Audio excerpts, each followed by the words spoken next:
Cool. So as everyone's kind of filing in, I'm just gonna, give a little bit of background of what's going on. And so, this critical discourse and design series is in partnership with Art Center College of Design, and it's a Toyota Endowed series. So we really thank our sponsors and people for helping us put this together. Um, and this is a special conversation because I'm talking to like three of my really good friends.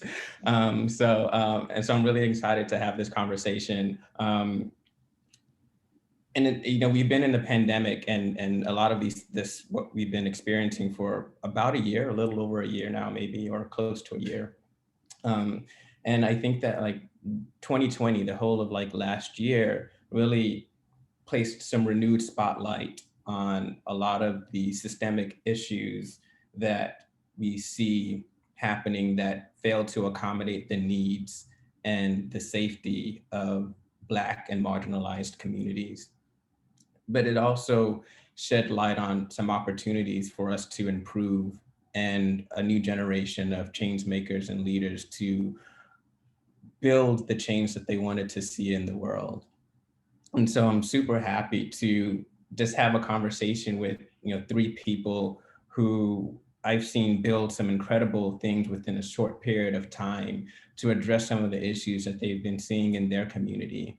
And looking forward to having an in-depth kind of view of like, what were some of the issues and the barriers and how those things kind of came to be. And hopefully, at the end of this, people feel inspired to be able to build things within their community to change the world for the better.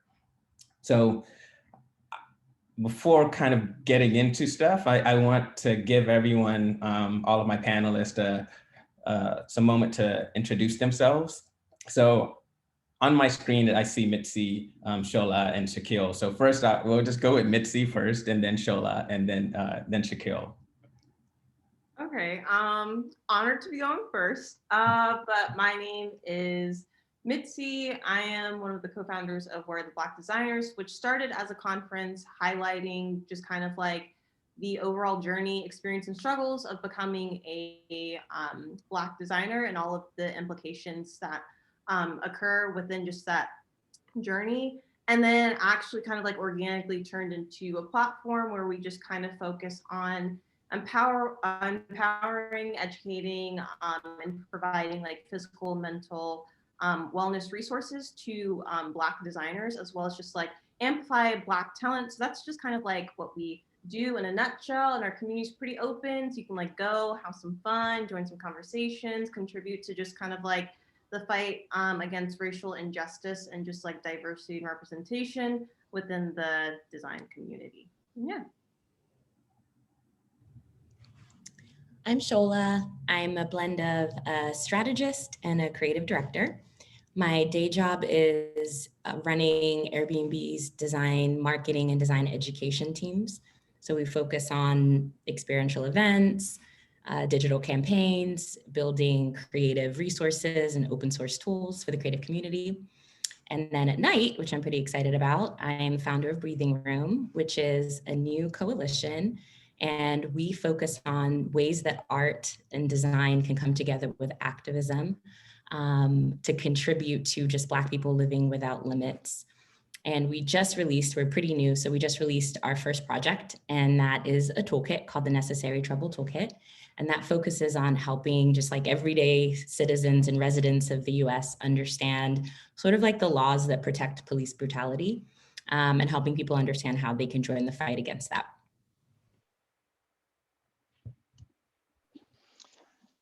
And I'm Shakeil. I use he, him pronouns. I'm based in Brooklyn, and I am a co-founder of Design to Divest. And I'm gonna read our updated about that we worked on last night. So Design to Divest is a Black-led collective of designers, artists, technologists, and strategists designing equitable futures. So we do a number of different things, ranging from kind of having a open Slack community, as well as doing regular programming around things like research workshops, and just kind of doing a lot of authorship in the space of expanding what design can do, what it can be, and just pushing the idea that design can be doing a lot more for pushing for Black liberation and space for Black designers in the world. In addition to that, I'm also a co-founder of the Imaginary School, which, and I'll read that about as well, make sure I get the details straight. So the Imaginary School is a place where we can study together and begin to think and practice ways that we might make our lives better. So it's a repository of resources on Arena, paired with a Discord channel, Discord server, sorry, that has corresponding channels for every channel we have on Arena. So if you're looking to get into Black radical art, you can go to our Arena, look up some resources, pop into the Discord and find someone to talk to about it. And during the day, I'm an art director at Splice, a music technology company. Yes, thanks all of you. And I see some more people keep on coming in. So, I mean, just gonna jump right into it. And just thinking about the areas that you are all kind of focused on. So Mitzi is really focused on like building out these services for Black creatives in order to feel seen, feel heard, feel elevated, and navigate the career space. And Breathing Room, what Shola is doing, feels like it's trying to create that space for Black people to just exist in their joy, or exist as beings. And Designed to Divest, and a lot of what Shakeil you're doing feels like it's building upon educational narratives and research that is necessary in order to elevate the thinking and elevate the practices of marginalized communities to the forefront. So, for each of you, like how did you start to decide upon the particular area? Because when we talk about like the fight for Black liberation or just liberation of any marginalized communities, like there's a wide amount of areas that you can probably find a place to work on. How did you come to the space of where you're at right now and building a initiative focused on those particular topics? I guess I'll go first. I think that's a really good question, because I think how this entire thing kind of like came about was just like when I think it was first started off with like centering myself, right? And like what I felt like I needed because I wanted to be successful. But then also correlating with that, okay, if I'm successful, then others who look like me can succeed.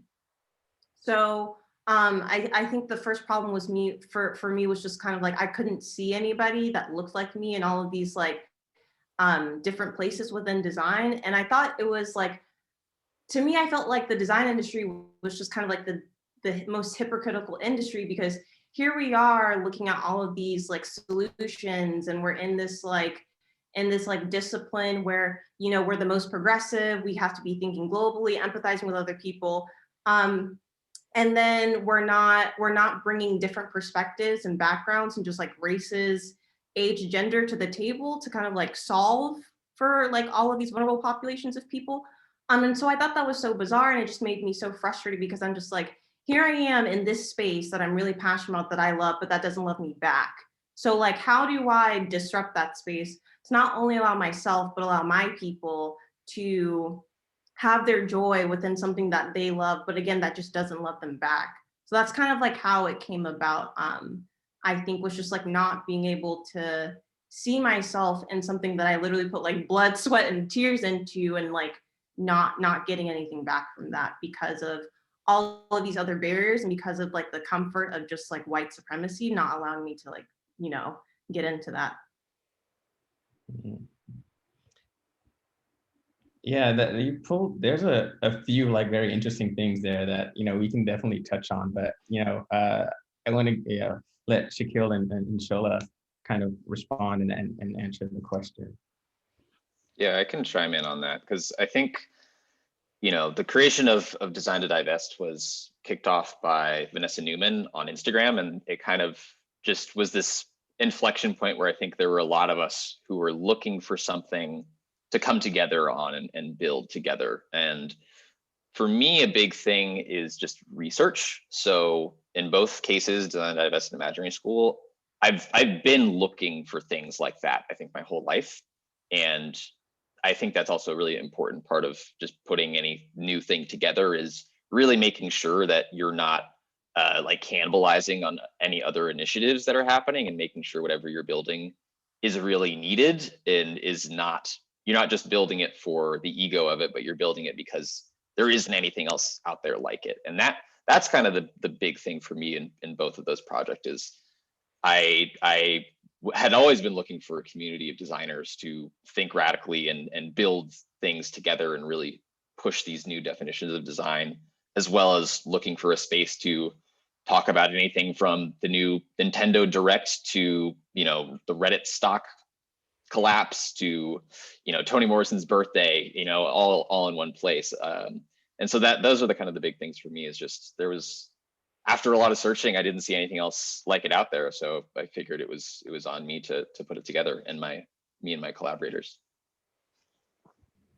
I love both of those answers, and I feel like I can relate to aspects of them.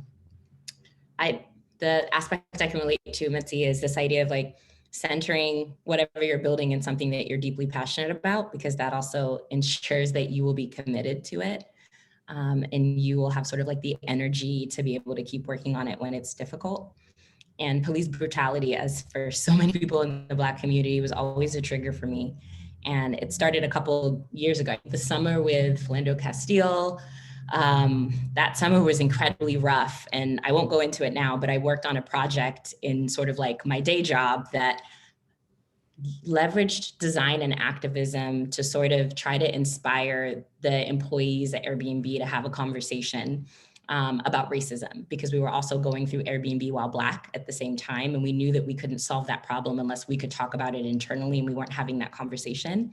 And we used posters. We used a poster installation to sort of like get the company talking about it. And it was quite provocative. And I didn't expect to mix my work life with a social cause, but all of a sudden they were coming together and it was important.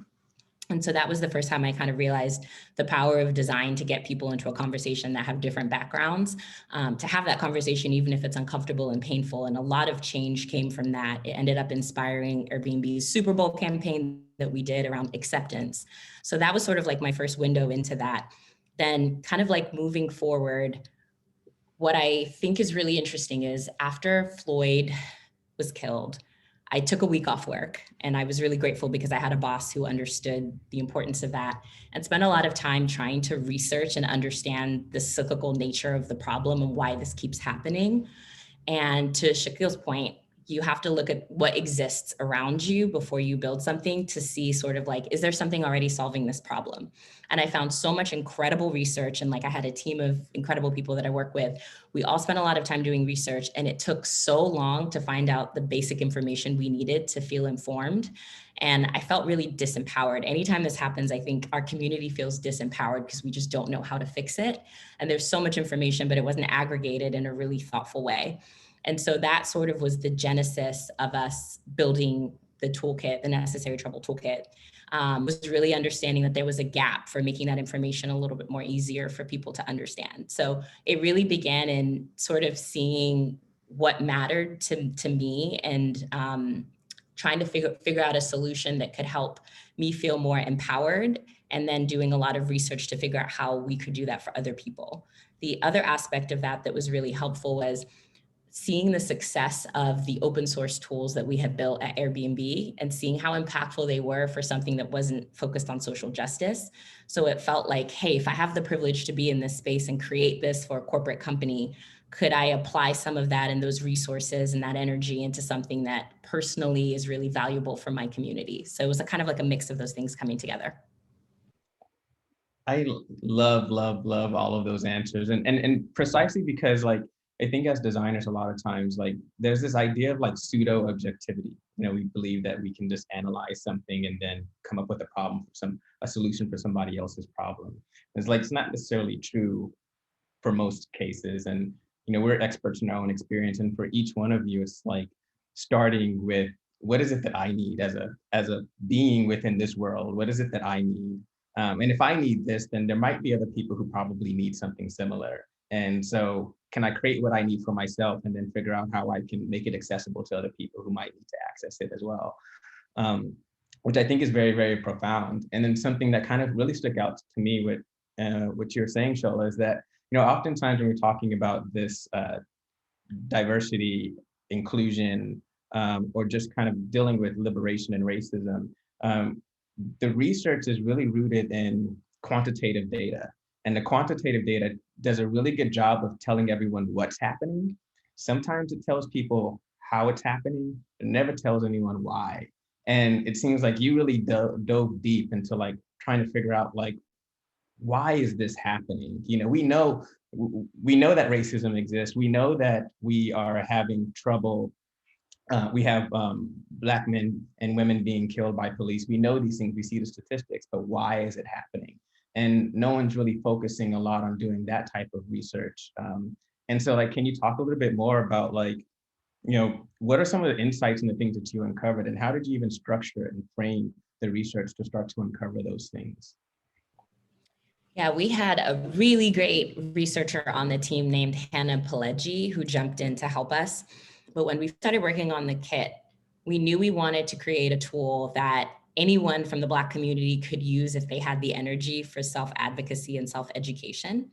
But we also realized that the audience that we call the middle or the sleeping giants, which is this like non-Black audience that has expressed or kind of like woke up after they saw Floyd get killed, we knew that they have a lot of like political power, and there's power in numbers. And we've seen from history that when we unite across cultures and backgrounds, we're able to move things and move the needle a lot faster.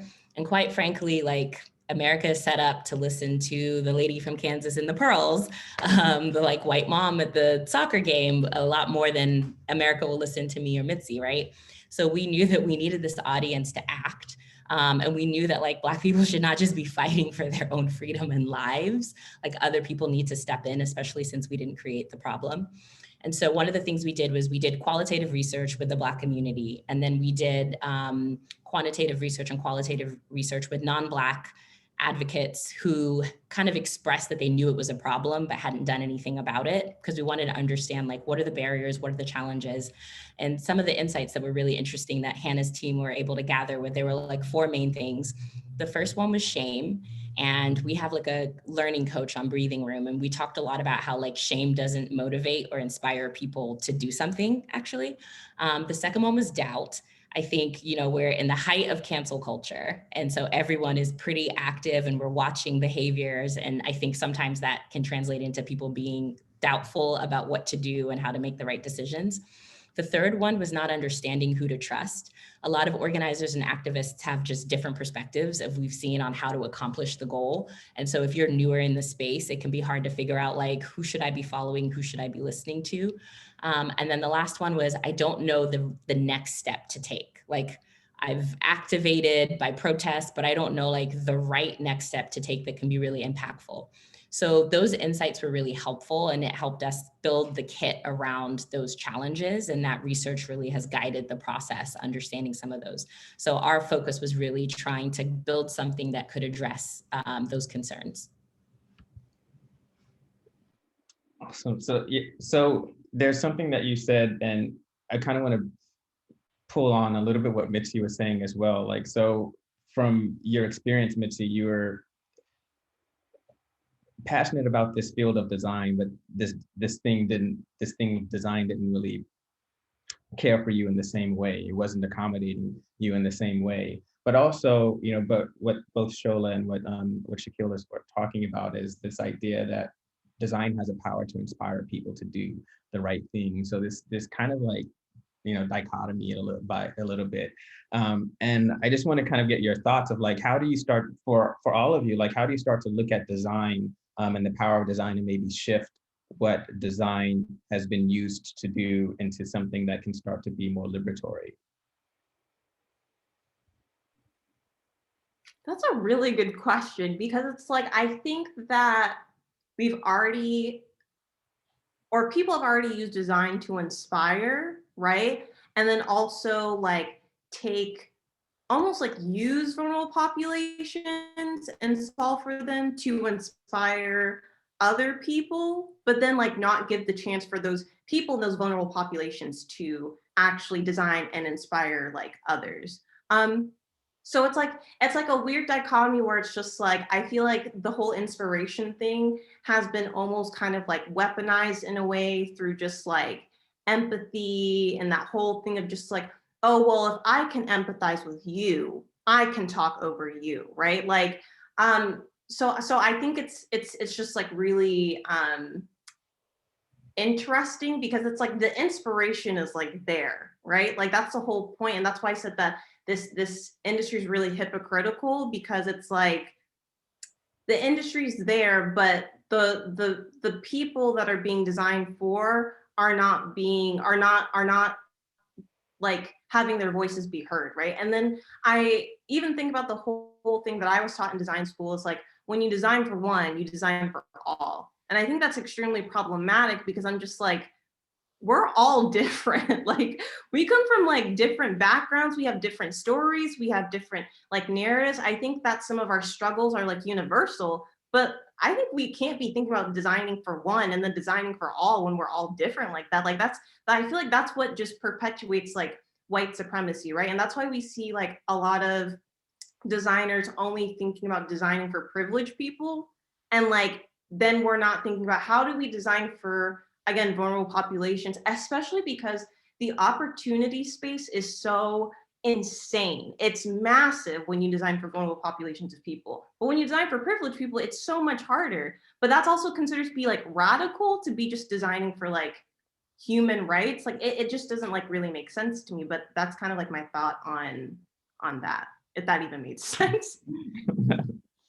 Well, Azeez, something you drilled into my head a while ago was that, you know, Mitzi, you're talking about that designing for one. The one is exactly that. It's 9 times out of 10 a wealthy, you know, white cisgender white male between the ages of 25 and 45, you know, for like for everything. And it's always like, yeah, like this is our user, and like the idea of there being like that singular person that is being designed for is just so, I mean, it's great if you just want to make a bunch of money, because that's a very big market. But, and that's the thing that I always get hung up on, is like that talking of the big game, when it's like, okay, you're talking a big game, but at the end of the day, you're just designing for this one person because that is what makes you the most amount of money in a way that is like easy, rather than doing anything that's, yeah, radical, or, you know, thinking about, oh, well, maybe we need to have 3 different products for these 3 different people because they have such different experiences. But then they're like, ah, no, like that's too much money. Let's just invest in this one guy over here. But it's so crazy too, because it's like, I feel like when you are designing 3 different products for 3 different people, isn't that just more money for you? Like it's just so, again, it's I think it goes back to what Azeez has been saying, is like, we have the data that like, I mean, to the point where it even story tells like the entire experience of like why this needs to happen, why it happened, and whatnot. I just, again, I sit here and sometimes just like don't understand why it just takes so long for us to get there. I mean, I do know why, but for me, it's just like, it shouldn't be taking this long at this point. And there's so many spaces and initiatives, as amazing as they are, right? There's only so many spaces and initiatives that we can develop and that can like come up. But I think it's just really weird that it's just like we're developing these spaces and initiatives out of the fact that like white people don't want to fix their shit. And so I don't even know if I can curse, my bad. And so we have to develop these spaces to accommodate for that. And not only accommodate for that, but also like fix that problem. Like, yeah. I think one of the things I think about is who gets to set the roadmap, because they determine sort of like the problems we use design to solve.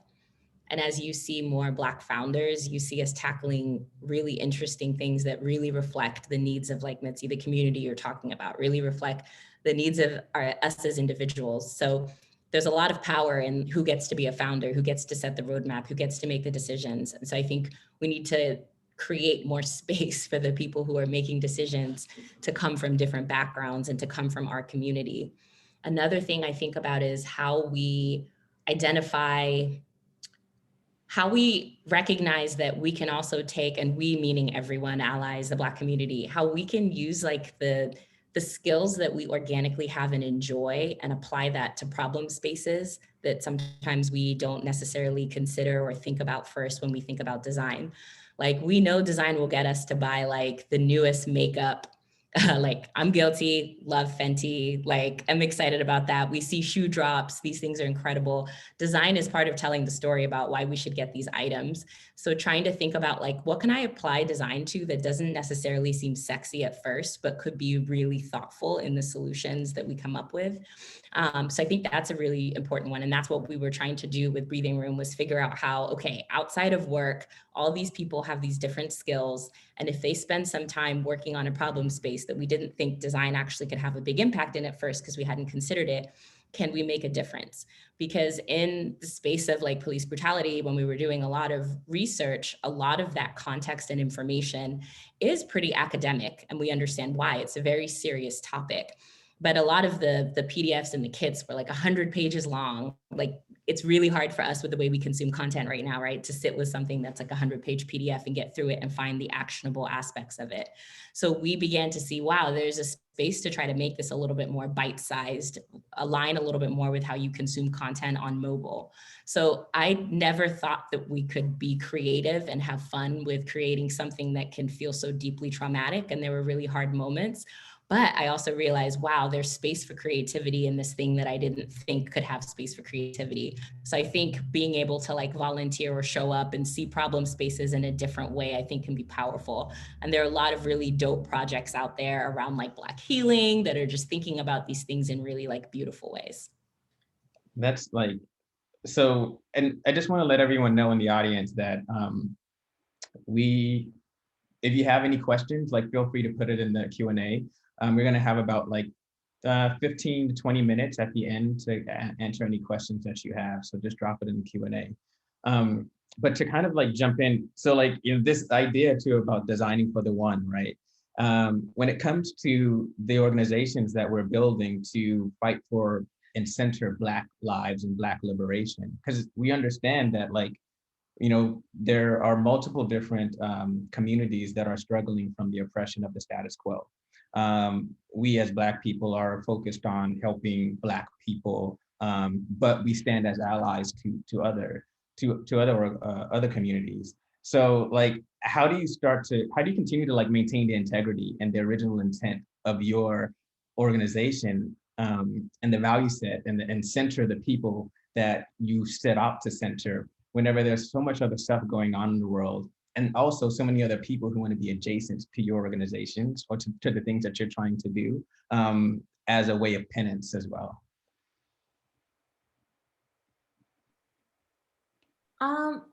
I think for me, how I try to keep my integrity, it's just like always learning. I think it's just like a huge thing for me, like always having conversations, and just listening and just being very open, especially because I feel like I have really grown and learned a lot. And I feel like my growth has really contributed to the structure and organization of where the Black designers. And I've just been like learning from just even going to Design to Divest workshops, right? And like collaborating with folks, hearing backgrounds and stories, as well as knowledge that other people have acquired. Because being really honest, sometimes it's just really hard for me to just like sit down and read a book because of the way I learn. But I think having intimate conversations, right? Like Azeez, I have like intimate conversations with you, but I think in, you know, listening to you like wordsmith all the time, I just get so much knowledge that adds to my experience and to way I have thought about things, therefore leading me down other paths of thought. And then again, I think the whole aspect of just like listening, but also creating a space, and like normalizing that space in my environment of just like making a mistake and then recovering and then like learning a lot of lessons from that mistake. And so within the organization, and what I'm trying to teach a lot of people when it comes to learning mistakes is Sure, one person can make a mistake, that's fine. But it goes back to that whole cancel culture thing where it's just like, we need to be supporting failure, right? And then lifting people up in those moments of failure and be like, okay, like you failed, that's completely fine. But this is what you can learn from this. This is who you can talk to, and then take that person and carry them, therefore carrying yourself or your community to the place that you wanted to go originally. Because the whole thing with Black people or young Black designers struggling to get to a great profession is a whole like binary thinking and perfectionism, where we hold Black people to this insane standard that if they make a mistake, that reflects on them and people are just waiting for that to happen, right? But if like a white person makes a mistake, that's like, oh yeah, like that, they're fine. So it's like, why can't we be, why can't we be creating those spaces to allow Black people to not only make a mistake to learn, but foster the growth? So that's kind of how I try to like keep my integrity and then like reflect on that and like help that grow. Yeah. Oh, go ahead. Check. Okay. Mitzi, I think you're a phrase that just popped into my head is like accountability through action. And I think that example of, finding, seeing someone fail at something and then like walking them through how that failure might have happened and then like pointing them in a new direction, I think is a great example of action, like actually doing something. I think there's a lot of talk I think that goes on these days in all these social media platforms, and just a lot of discourse that happens. And I think something that I really try to center in anything that I do is the action. And the learning and the education is important, but it should always be leading towards action in some way. And in terms of just making sure that Black lives are held up and centered in both Design to Divest and Imaginary School, is just literally looking like, how many events are we doing for Black people this month, and that's something that we as an organization had to kind of recalibrate on, because for a lot of the latter half of 2020, we had weekly calls that were open to our patrons, so those folks were typically non-Black, and then also open to Black people for free. But after a while, it just kind of became that it was the non-Black folks were more dominant in the space just by sheer numbers. And shout out to those folks for showing up to the meetings consistently week over week for 6 months, because not trying to talk shade about those folks, but at the end of the day, we were like, we're an organization that first and foremost wants to be like helping Black people. And this isn't exactly achieving what we are setting out to do. So let's adjust and make sure our actions align with what we originally set out to do. So we kind of restructured how we do those meetings, made time to focus more on Black designers and Black creatives and find more programming for them that's closed and safe for Black thought to kind of exist and flourish in. And then in Imaginary School stuff too, it's just, even though we have a large collection of channels about all these different things like Black history, Black music, Black radical art, these are the only channels that have like their own dedicated space of Blackness. And just by like, here's the action of like, we're not just saying we're centering X, Y, and Z folks. It's like literally, if you count the numbers, like this is the largest collection of stuff that we have for you to dig into. So just making sure it's always like, talk is great, but action is always better. And accountability through action, again, is something I try to hold myself to. I really love that, Shaq, especially the tactical example, because we talked about that with Breathing Room, like, oh, what happens if we're in this situation and we don't have the right balance that we were looking for? So I think it's really cool to learn from your experience in that way. And I think a lot about how our mission guides what we focus on and our values guide what we focus on. And that's around centering, Black freedom, Black limitlessness. And so when we're making everyday decisions, it's kind of like thinking about our mission. And one of the reasons why we created Breathing Room is because we felt intimately equipped to be able to tackle this challenge, because I'm from this community and about half of the coalition is from this community. And I'm such an empath that when I see challenges happening to different communities, I want to jump in it like, oh my gosh, how do we stretch the resources to do that? But sometimes it's asking yourself, like, are we the right people to do it? We know that we're intimately educated and qualified to be able to speak to this space, but we may not be the best people to be leading the charge for another space. So how do we amplify the work of another group that's intimately sort of like qualified to lead that space in a way that's like really thoughtful without losing sight of our mission? And there are interesting moments. Like a tactical one for us is we know that we have a national crisis with how police are killing Black people. When you actually look at the numbers, which are absolutely horrific, you will see that I think the common misconception is that it's just Black people. The police are also killing white people, and the numbers are not great there, but it's a disproportionate impact on the Black community. So one of our decisions when sharing the toolkit was, how do we focus our data or the statistics? Do we share that, hey, they're also killing other people too, to kind of like get this community to wake up as well and join the fight? And part of our conversation was, no, this conversation is about the Black community. There's disparate impact here. We are centered in this. We're focused on this. We don't want people just joining this only because they want to save white lives. Someone else might want to sort of like share that story and focus on that story. But for us, this is the community that we're centering in this conversation. And everyone across the board, no matter their background or race, felt really aligned with that. And our mission sort of like dictates that's how we would approach that. So that's something that really helps us with accountability and integrity. I love that. A lot of times whenever initiatives start that focus on Black lives or Black people, especially within organizations, it ends up in its final iteration as for people of color or all people, and then all the Black people that these initial resources were supposed to be for then are the smallest group that's getting anything out of this first initiative that kind of started.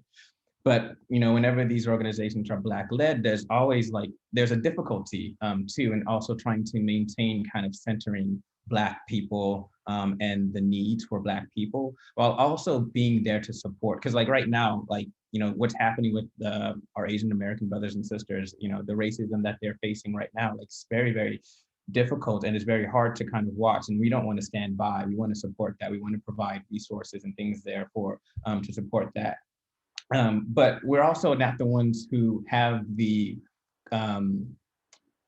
as you're saying, we're not the right ones to talk about that, So it's better for us to support and elevate those organizations that are Asian led, that are in the streets, who are talking about this, as opposed to then shifting our organizations to then center anything that's kind of happening.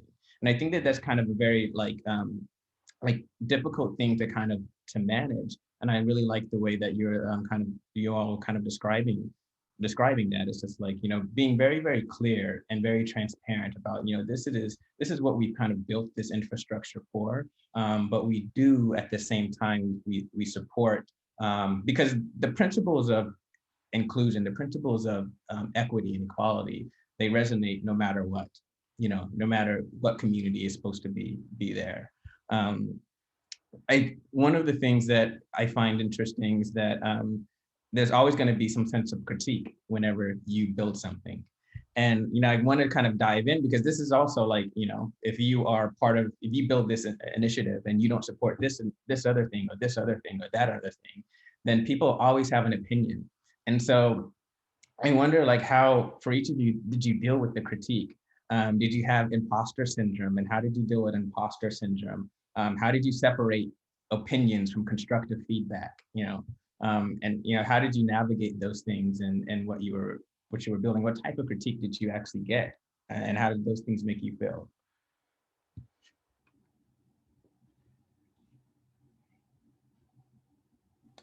I can hop in, because I feel like I have a shorter answer to this, just because of the nature of Design to Divest and Imaginary School being kind of on a more smaller, more intimate scale. So I think a lot of the critique that I've come across in both of those have been really internal, with the core collaborators of is this the right thing to do? We do something, we talk about it. Did it feel good? Did it not feel good? And just being really, again, honest with if it doesn't feel good to the folks who are should be the ones who are the most excited about it, then clearly it's not going to feel good to other folks.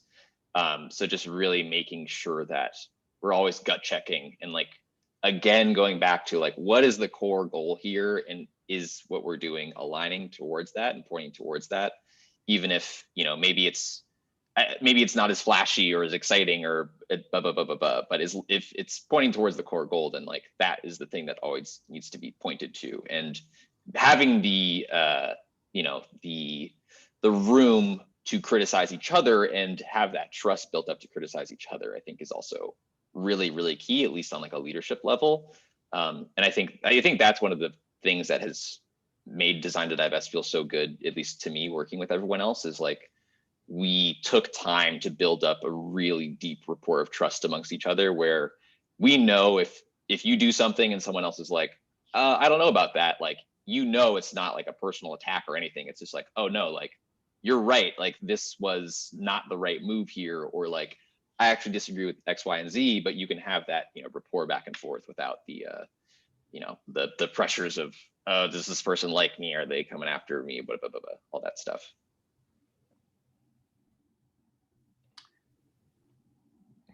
Okay, I have to say, I'm gonna speak from the perspective of a Black woman, because the criticism that I got as a Black woman, I really had to like sit with myself, and I felt, so after the conference happened, we had a lot of just like criticism about just like the way we went about setting up the conference, who was in it, why we made those decisions. And I think we got some even criticism about the fact that, you know, I didn't even put it together. It was just like white people behind the scenes, right? And I felt that was so insulting, because it's just like, Black women are just, and this is probably gonna be controversial, Black women are shat on so much,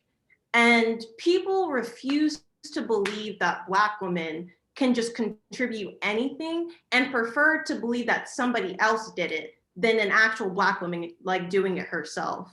And so, and then on top of that, we have to keep like our composure, right? Because as soon as we act out from like criticism, we get this whole narrative of just like, oh, we're like angry and whatnot. And then that defeats the work that we're trying to do, right? So for me, it was hard because I was getting all this criticism, and people were saying all these like false things and not coming to me and like being like, hey, let's have a conversation about why you did so and so, right? Because I'm super open, like super chill about it.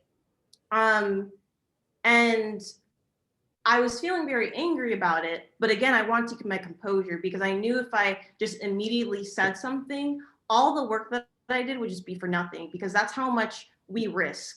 And so I think there's like this dance that we have to do, where it's just kind of like, we have to privately take our time and energy to privately go in and talk to people and understand where they're coming from, without also taking it personally, even though it may look like an attack on us. And I think that no one talks about how easily social media makes things look so ugly, even though it may be like a question or something like that.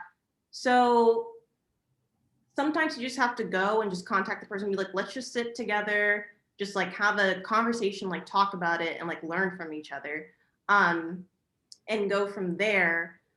And even with, because we were having this conversation, Shola, you were talking about how like as designers, we're always taught like how to give criticism, but like we're never taught how to like listen to other people and like listen about how they got from point A to point B, how their story influences whatever design decision they made. We're just kind of like, okay, you're up there, you have to take our criticism, and that's what you have to like do and whatnot. And we're not taught to have like learning conversations to understand that like, okay, what in that person's personal narrative and personal background led to this. Therefore, this is why they're receiving the feedback that I'm giving them this way. And how can I learn from that person? That way they can also learn from me to get from point A to point B.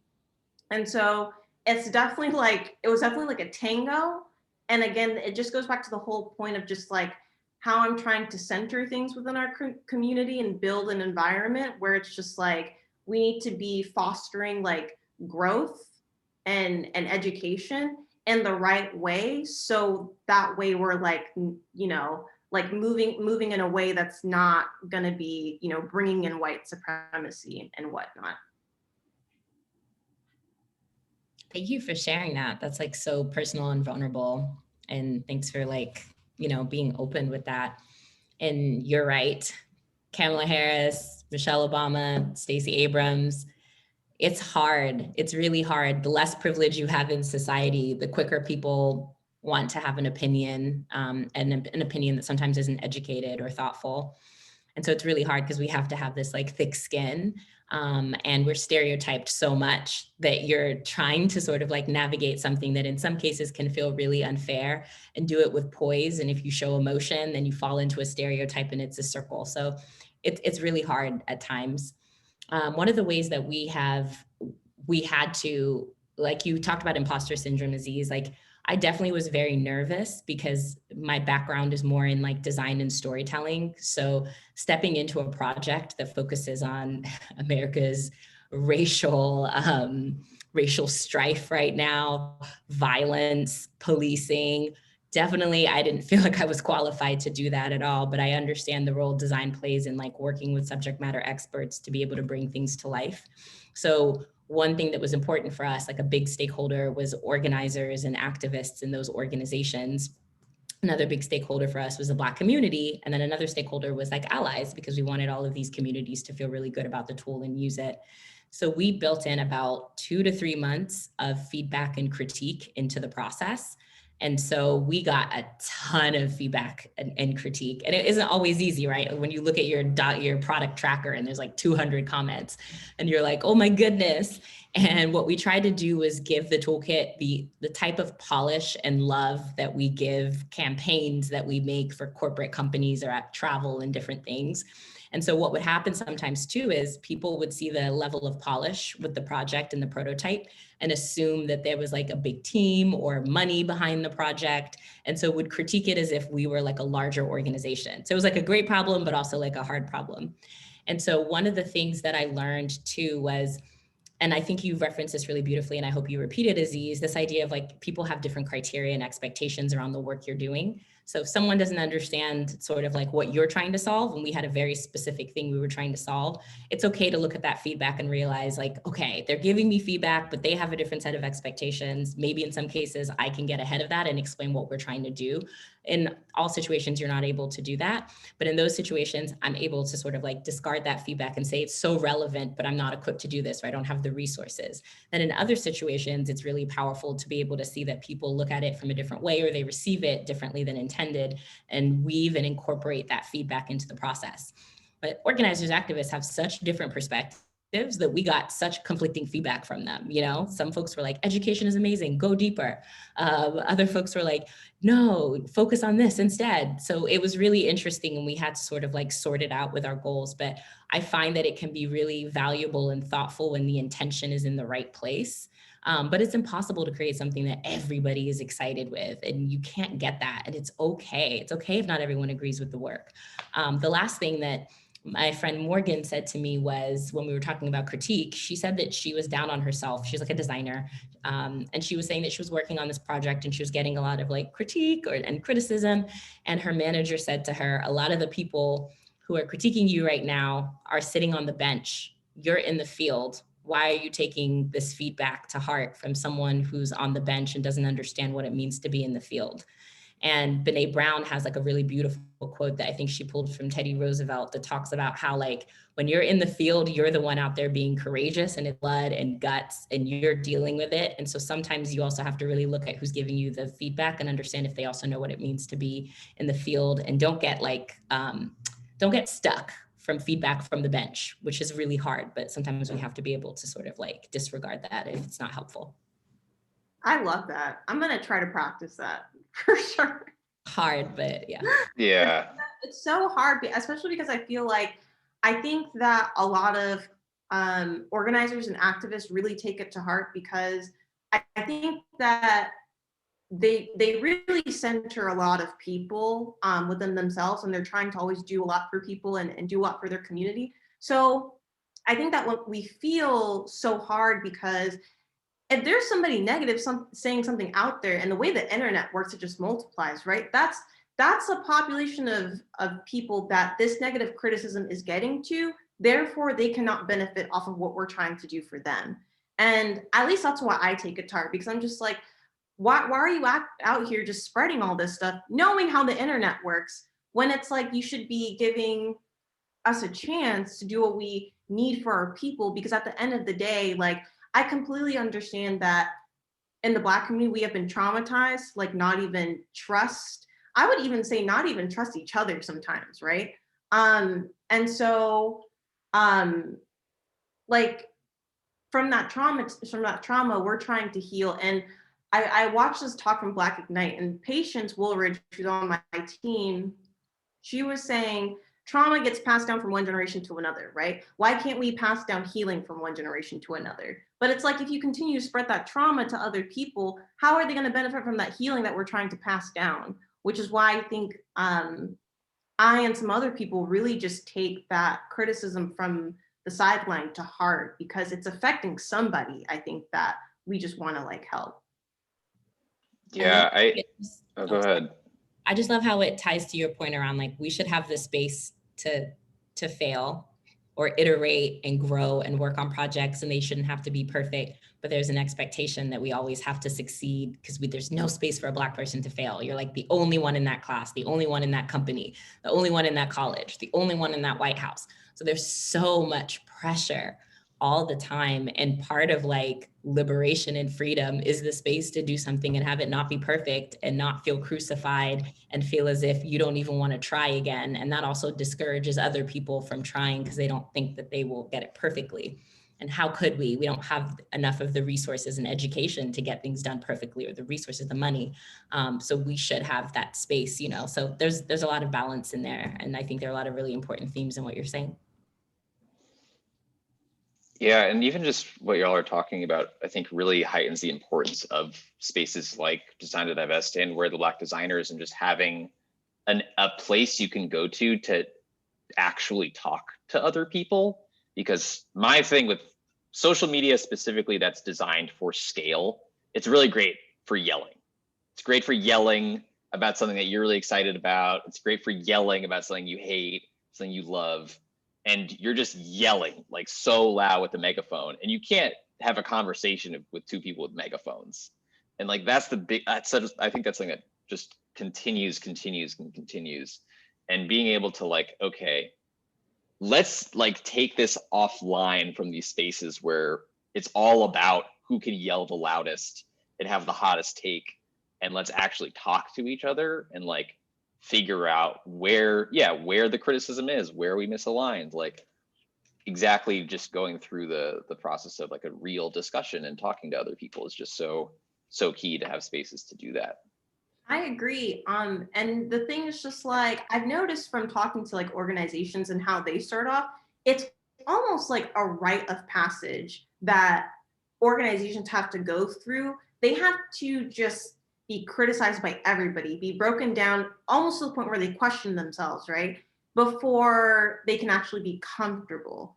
And it's like, why do we need to inflict that trauma and also have them take other people's trauma for them to get to a place that's comfortable? Like that's so, it's contradictory in a sense. But it's like, I'm so curious about it, because I just don't think it's necessary. And I really want to try and push forward to stop people who want to solve issues for people like themselves, and give them the freedom to go and grow, and also again make mistakes without having people just inflict their trauma onto them to get to that level or space.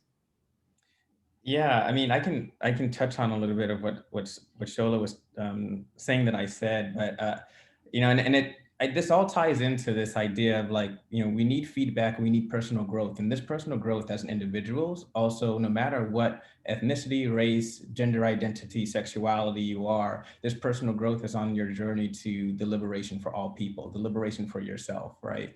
And we need to create these spaces for people to be able to receive feedback and then process that feedback and then commit to some sort of behavior modification against that feedback. But if we continue to just kind of like cancel or critique or just deliver opinions without any kind of constructive feedback, then it just kind of diminishes people's motivation and willingness to actually change. And it becomes this kind of like fight and this kind of like fighting fire with fire, this kind of constant friction. And when it comes to this idea of critique, what I was saying in a previous conversation with Mitzi and Shola was that I firmly believe that we're all experts in our own lived experiences, and we live in a plural verse of truths. There isn't just one way of framing a problem or one way of thinking about something.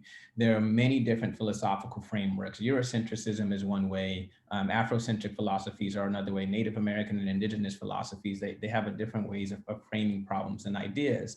So when somebody's actually delivering a critique, they've already, built out a criteria in which they're measuring your success or whatever it is against. And your criteria of actually what you decided and prioritized was good or what was necessary might be completely different than the criteria that they're measuring what successful is against whatever it is that you built. And I think not even having the ability to have that conversation about the criteria to say like, hey, I understand that you've prioritized and evaluated these things as important, but when I made this, I prioritized and evaluated these things as important. So you saying my stuff is not good, you're not actually taking into account just my perspective of what it is that I felt was valuable.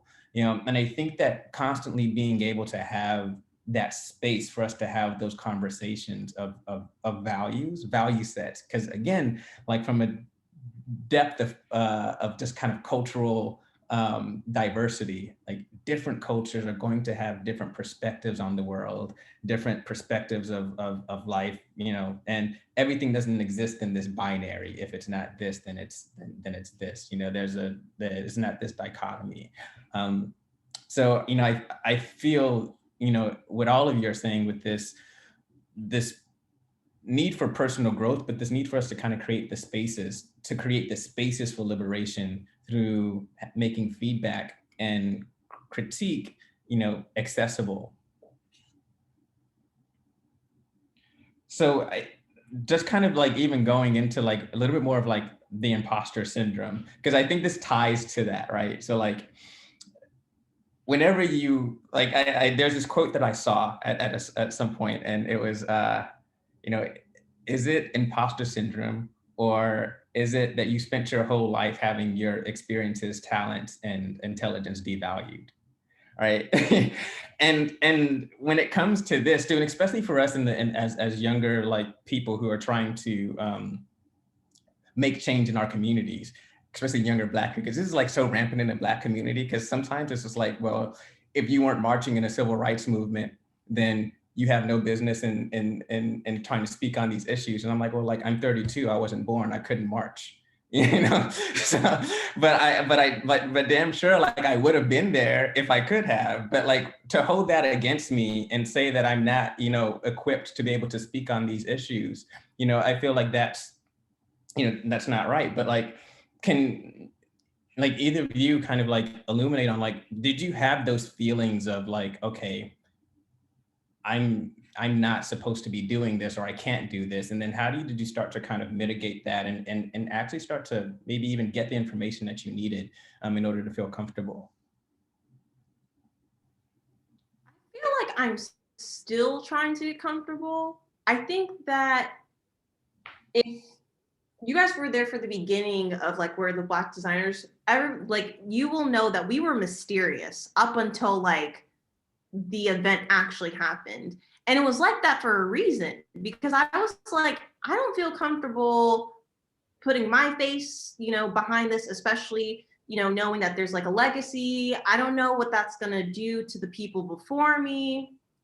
And even then, I still feel uncomfortable saying that, oh yeah, I'm the co-founder of like this. And I don't even want to claim the question. It's a question that is amazing to ask, and that Maurice Cherry publicly asked, and then before that, Cheryl D. Miller, like really made those issues public. And And so it's just kind of like, I still don't feel comfortable. I'm still trying to navigate, but it just goes to your point of like imposter syndrome. But I think I also feel heavily affected by it because I am a Black woman, right? And it's like, I feel like I'm constantly have seen or just have been told that like you can't be taking credit, but people are now like, girl, take that credit. But it's like, I feel like I still can't do it, and I'm still just grappling with it because for so long, and from what I've seen, it's like when it happens and a Black woman tries that, she immediately gets shot down, or just like people just like won't even acknowledge that and whatnot. So I'm still trying to get like comfortable with that.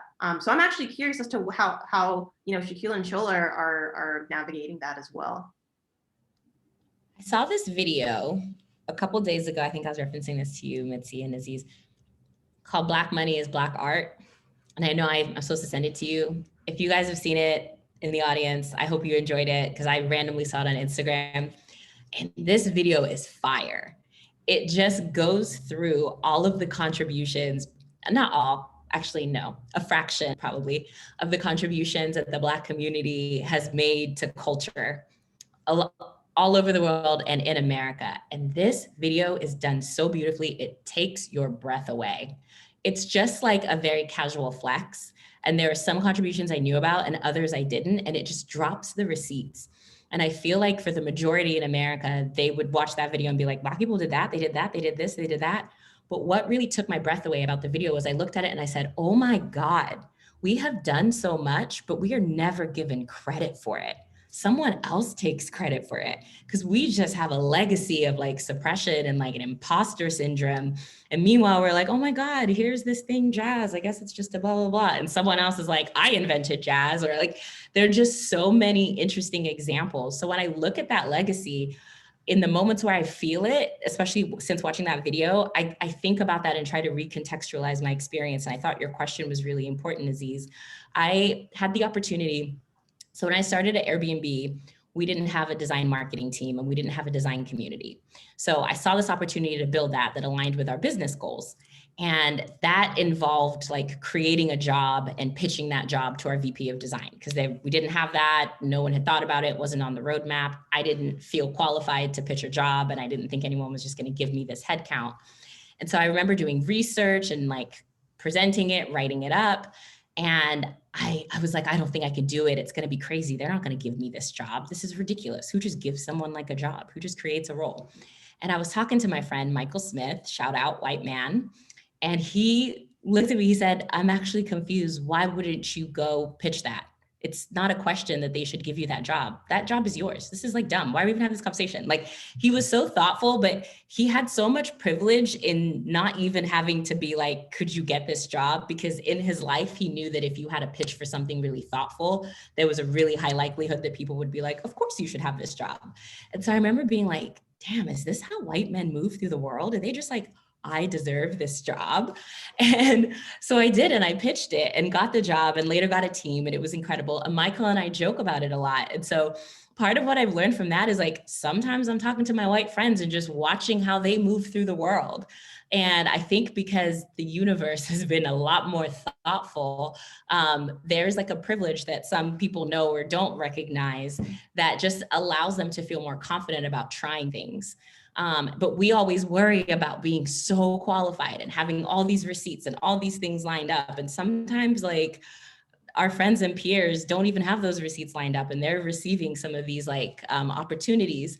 So I still, feel the same things that you're talking about, Mitzi, but just try to like remind myself that not everyone in the room is qualified, but they still get ahead. So I, for damn sure, should be in this room trying and trusting that I'm like doing the work, even if I'm not perfect at it or like the best person in the room for the opportunity.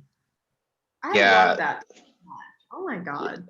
Yeah, Shola, I think that last bit of just like giving yourself room to grow and know that like no person who did all these amazing things that we look to like got it right every single time, like I think a big thing for me in terms of just like sidestepping imposter syndrome is like looking at our ancestors and just like all kinds of folks who've been doing all these amazing things throughout history at super young ages in contexts that were arguably crazier than what we're in, or with less privilege than what I currently have access to, and like look at the work that was done there, and just giving yourself room to be like, I'm a firm believer that anyone can do anything given the right circumstances and opportunity and just like general kind of setup.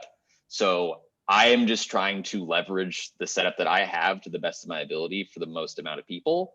And that's like, that's the thing that I always come back to. So it's like, okay, as long as like I feel, or not even like I feel, but like I see someone responding to what's being done, that's good. Like if I get a positive response, like, okay, you're headed in the right direction, like keep it up.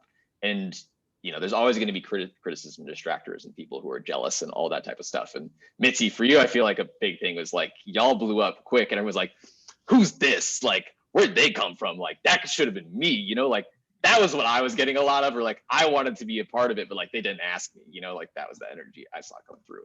But just like, yeah, giving yourself the room to just not be perfect, because no one's perfect. I'm gonna go off on a really brief tangent. Have y'all heard of a Kanye West before? So if you don't know, he used to be arguably, he was perceived as a radical creative, and this was a man that I idolized in my teenage years. And Kanye West would always say, I can do whatever I want. I can be the art director or shoe designer, blah, blah, blah, blah. So like that was something that I carried with me in like my teenage years of like, yeah, like this dude can do everything. Like, why can't I do everything? I've learned that by having that mentality unchecked can lead you down a road of chaos and despair, and like thinking that you can just go all the time and make stuff all the time will lead you down that road of badness. But just like I as a kid really latched onto that idea of like, there's the only thing stopping us is these large forces of white supremacy and capitalism and stuff like that. But like those things are big enough. Like we don't need to be blocking ourselves from like fighting against that stuff. Like there's not even the time in my mind of like questioning in that way. It's like keeping it moving and making sure you're focused on that goal is so key. And I feel like for me at least really helps me steer clear of feeling that way. That's so. Yeah, Go ahead, Mitzi. Oh, no, go ahead. Well, I want to I was going to say, drop in questions and stuff. So if you have questions, drop in. We'll be answering shortly. But go ahead, Mitzi. No, I was going to say that I hope also people are recognizing that when you surround yourself with like amazing people, like the people I'm currently surrounded by right now, like it just makes you feel so powerful and such an amazing, like if I could hang out with Shakeil and Azeez and Shakeil like all the time, which I usually try to bother Azeez and Shakeil all the time. It's just so amazing to just be with like such amazing people with like incredible perspectives that like don't make you feel about learning, right? And then also you hear them and you're like, oh shit, like the words that just come out of their mouth are just like silk, and I just want to just soak it in and then like learn and continue from there. So it's like I think also surrounding yourself with people really has helped me like recover from a very low point I was at starting the community, and it's just been like great, I think.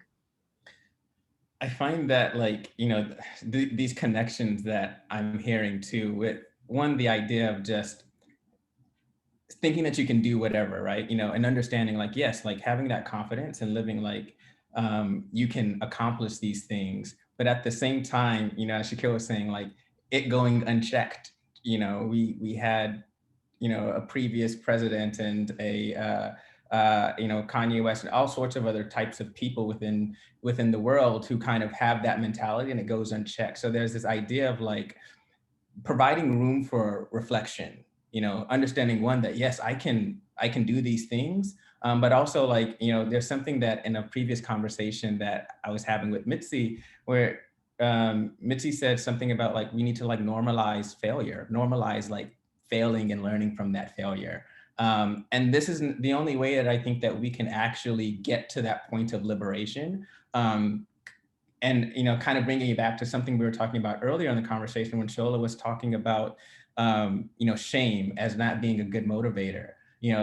This shame of failure. It's like, well, failure is a good thing because that means that you've learned, right? And then you can commit to some sort of behavior modification or some sort of modification to achieve, inclusion within your organization, to not be racist, to not be sexist, to not be a transphobic, homophobic type of person, because you receive some feedback and you are able to then, process that and then change in order to be better. But the other thing that I thought was like really interesting that Mitzi, you briefly touched on this, was that when you were receiving all this criticism from where the Black designers, what you did was like, okay, I'm gonna go talk to these people because these people are just gonna spew hate towards me, whatever. But it's like, okay, there's a sense of just like releasing yourself of ego and not saying, I'm not gonna fight this fire with fire, but there's just miscommunication and this person is having criticism towards me because they might not feel heard.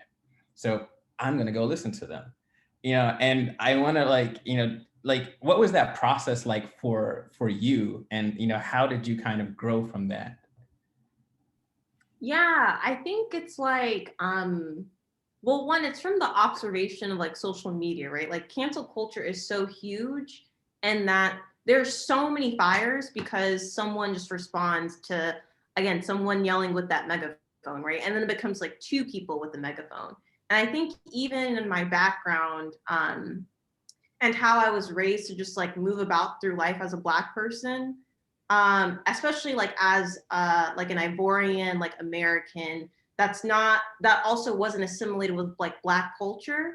My dad really like taught me how to kind of like keep your composure, right? And that, and how to just kind of like communicate elegantly so that, you can make connections out of just like, potentially like burn bridges or people who are about to start burning bridges. So, I mean, honestly, that process was just like going within myself and then just like identifying how I'm feeling, why I'm feeling this way, but then also looking at what that person was saying and then also looking at the circumstances, so the context around it, right? Like if someone's saying something on Twitter, Twitter's gonna make it look really, really bad.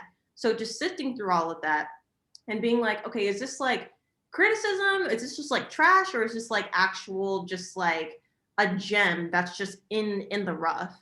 And then also, I think reaching out to that person privately, because I also think the other thing for me is like I'm always observant of like how I look as a Black person within America, because I think people really gain entertainment from Black people fighting each other, right? And I'm not going to contribute to just like free entertainment for like white people and like allies to see.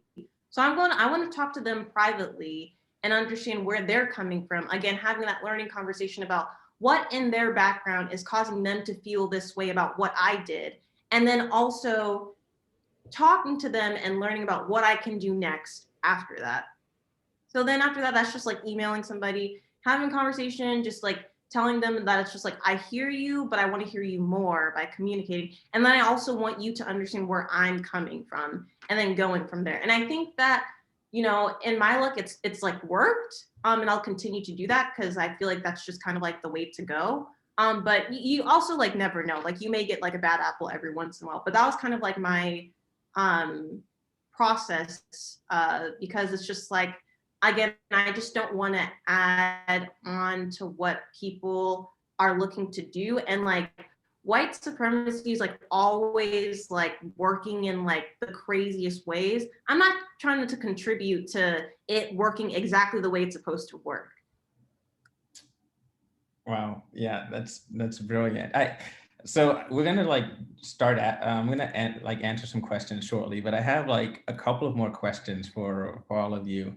And one of the first ones too, before I kind of close out and start answering questions is, a lot of times these organizations that are built are often built for the white gaze or to coddle white guilt.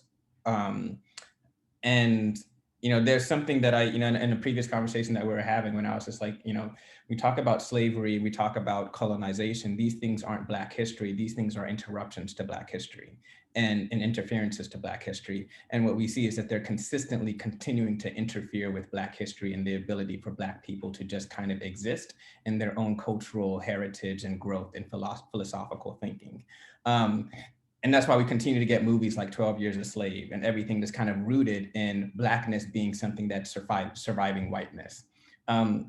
So like for each of you, like, what do you think we need to tell each other? What are the things, and how do we start to, not actually start produce Black media or Black initiatives that actually still are for a white audience, and what do we need to build for ourselves, for Black people to get to the point of like feeling like, well, yeah, I can do whatever I want to do. I can be president, I can be all of these things, and not actually feel like the gravity of failure being the end of their journey.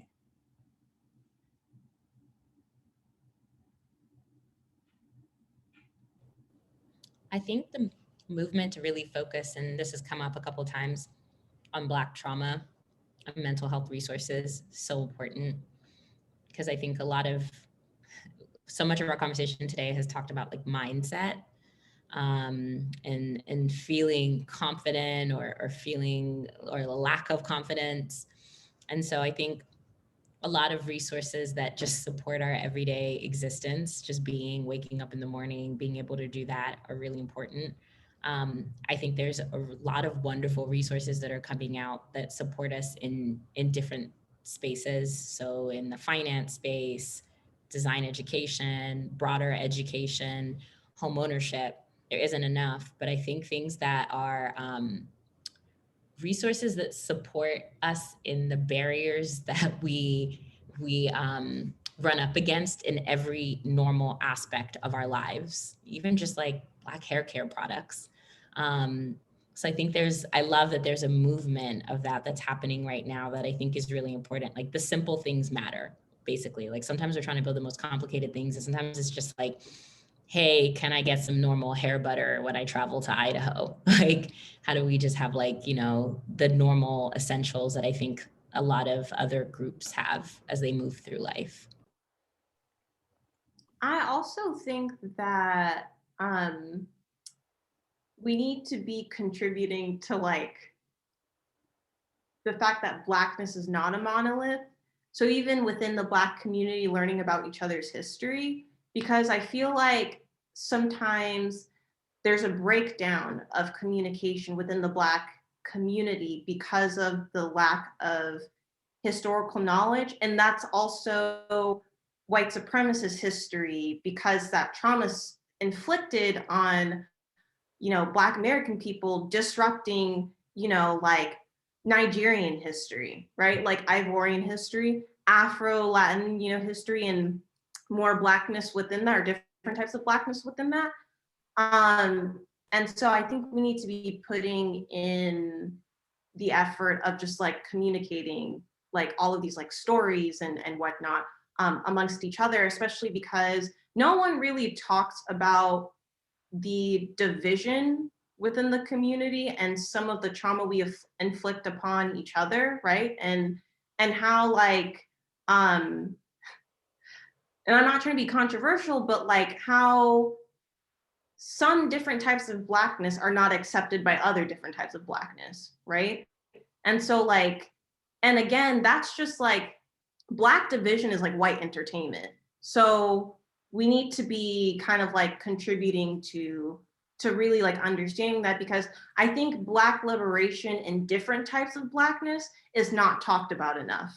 Like we talk about Black liberation being kind of like a whole, but I think there's like a spectrum, and it's different within like, where my parents come from, which is like Ivory Coast. And I'm pretty sure it's different, when it comes to like, Black Nigerian like liberation and whatnot. So I think it's, and it's like, I don't want to say that I don't blame anybody for, not that communication breakdown, because it's like, we're not even done talking about the basic like race conversation. So if we can't even finish talking about that conversation, how are we going to try and even get to, like the conversation about like different types of Blackness and how there's friction within that, and how can we solve that friction so that we can like move forward together. Therefore, it can actually be like something that white people can learn in a non-violent way, if that makes sense. Yeah, Shakeil, what are your thoughts? Yeah, I mean, I have a lot of thoughts because like there's a lot of cross ideas going on right now. But I think this is going to sound really silly, but no lie, I think that. So I love video games, and I stopped playing video games after I graduated college because I was like, this is my time to work and do all these things. So I was just basically treating my job as well as like my my life work, all of my freelance projects, et cetera, et cetera. I was just kind of like just going on everything and not really treating the work I was doing outside of my day job as work. I was treating it like a hobby, which meant that I could stay up till 3 a.m. working on stuff, or just kind of be really loose with it. And me getting a video game system and playing my favorite video game franchise again at the start of 2019, I literally could see a change in like how effective I was being in all these other passionate projects, because I was giving myself mental space to like really expand what my imagination was and like really let my brain kind of like be silly putty in that way. And I think for me, at least, something that I just think is so valuable and is really important for all the shades of Black liberation and liberation for all peoples is just allowing ourselves to expand our imaginations in these wild and wacky ways. And that's why I love things like video games, and why I love like Black cosplay. I think is something that just came to mind from the jump in terms of like, we are creating these things that someone may deem unacceptable, but it doesn't matter because it's not for your gaze, it's for us. And just thinking about the ways in which people choose not to do things like that because they feel that gaze or are afraid of what the gaze might say about them, or what what feelings someone else will have about something that they're doing. So just finding ways to just let yourself have crazy ideas, seemingly crazy ideas, right?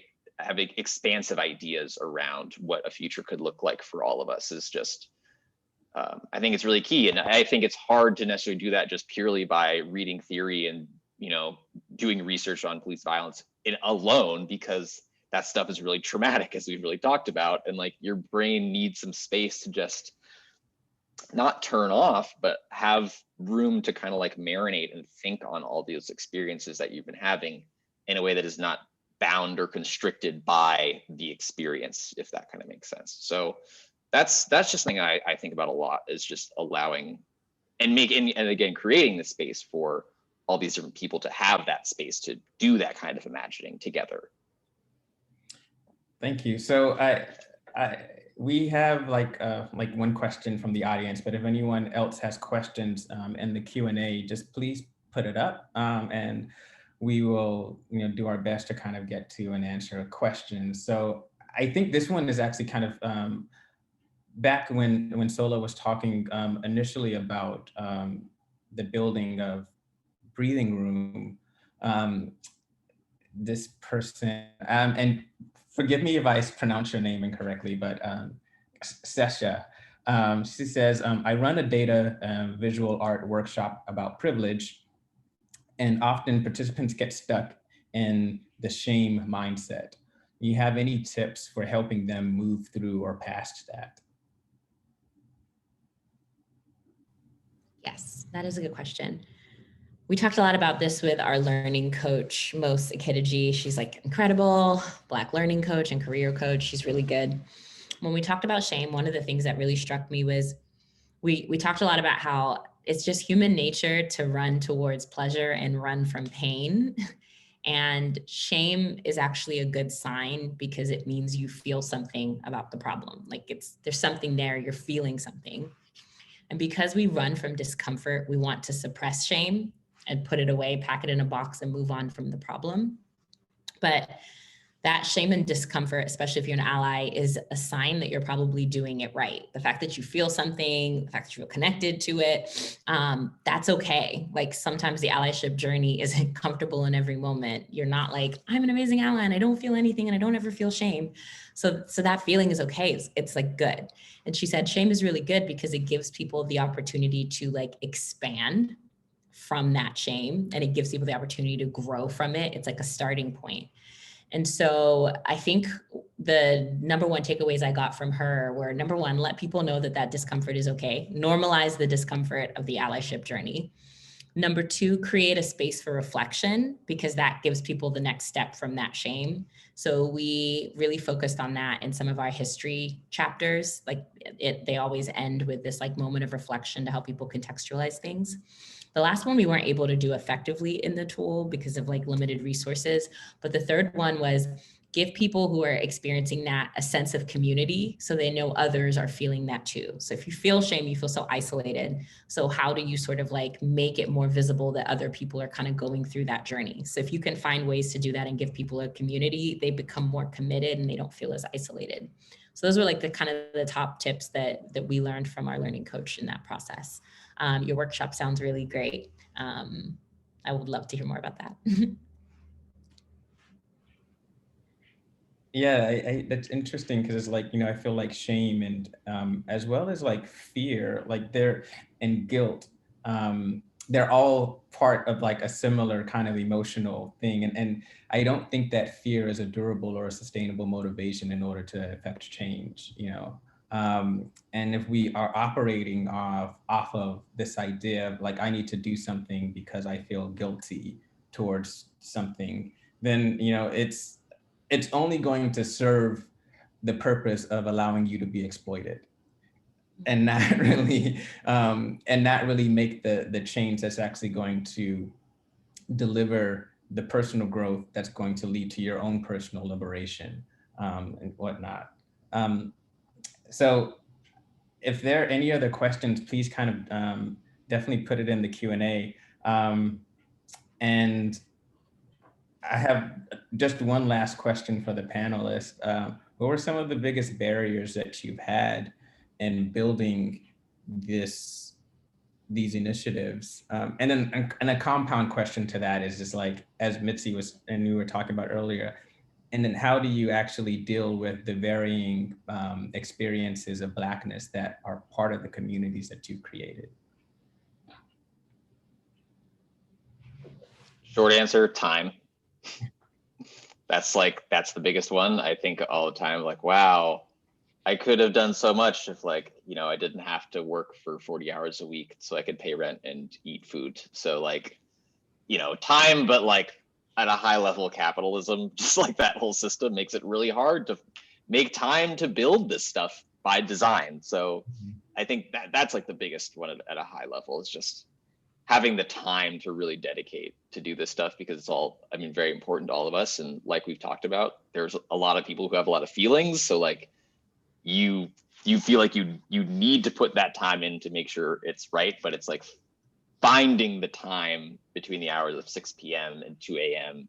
and also getting enough sleep and being able to like be accountable to your friends and stuff like that. I think that's been the biggest challenge, is just managing the time. I think for us, the problem space is so complicated. Like, I think we waded into a problem space that was like massive, because on the one hand, you have sort of like the way the American government works is incredibly complex and lacks transparency. And we see this every single day. Donald Trump became president. Sorry, I don't want to make it political, but kind of do. So even understanding how to engage, change laws, policies, all of that just feels really, really complex to everyday people. And you have to understand the system. It's designed so like a few people can understand how to game the system. So trying to simplify that and give more transparency to that was difficult. Then policing isn't transparent either. Like even the way police systems work, all of that is behind the scenes and it's purposely hidden. It's even hard to even understand how the police are spending their budgets. I think it's a little easier now, but there's a veil over that. So thinking about how to bring more visibility into that. thinking about how to talk about violence in a way that we wanted to make the toolkit that wouldn't like re-traumatize you, because it's hard to learn when you're traumatized. So how do we talk about something really difficult, but kind of like share that in a way that hopefully you feel like you can learn from and you feel kind of peaceful when you're going through it and moving through it, because the content is really intense. So trying to think about like how to solve for that with the identity system and how to talk about things. And then thinking about talking to an audience that's a mix of like allies in the Black community, which you just have different tones for. If you created it for the Black community, it would be a completely different tone. And if you created it just for allies and Black people who were not involved, that would be a completely different tone too. So it was like 4 different things at once that we were trying to figure out and balance. And then because it's a tool that's kind of designed for a crisis, it was in a problem space that kept evolving. So when we started, that was like the beginning of Instagram carousels, kind of like talking about the issue and defunding and policing. So we wouldn't have a lot of content. Then as we started building, we're trying to build fast, but then trying to build thoughtfully, trying to get this feedback. So we started to worry, like, are we going to miss the moment? And we ended up sort of like launching that 7 months later. And I think if we had launched a lot earlier, we could have like really wild adoption in the beginning, but would we build a responsible tool? Probably not. So we were really trying to like balance this like problem space that was evolving. Even the language was evolving as we were doing it. So, and then I think maybe the last big barrier is like, it's a hard topic and we are all tired and it's been a pandemic. So trying to be proactive to learn about tools for crisis, like sometimes it's just like really hard and people are not ready to do that work. And I understand it because there are days where I'm like, I don't want to talk about that. I just want to talk about joy. So figuring out how you help equip people for crisis before a crisis happens, I think has been really important and an interesting challenge to try to like figure out like, hey, we're going to talk about the mayor today. I know you may not want to talk about the mayor, but this is going to be really handy in a month when you see something really wild happen and you want to know how to communicate with the mayor, you know? So we're still trying to like figure out that balance. Yeah, I think the biggest barriers plus one to what everyone has been saying, because it's like, I think I want to say that, but I think another one is like energy management and just trying to like protect your energy and conserve your energy as well as protect other people's energy as well. Because I think for me and the community and the team that I work with, it's like we don't mind if all of our energy goes towards, you know, just like the Black folks in the community, because that's the entire point of the space.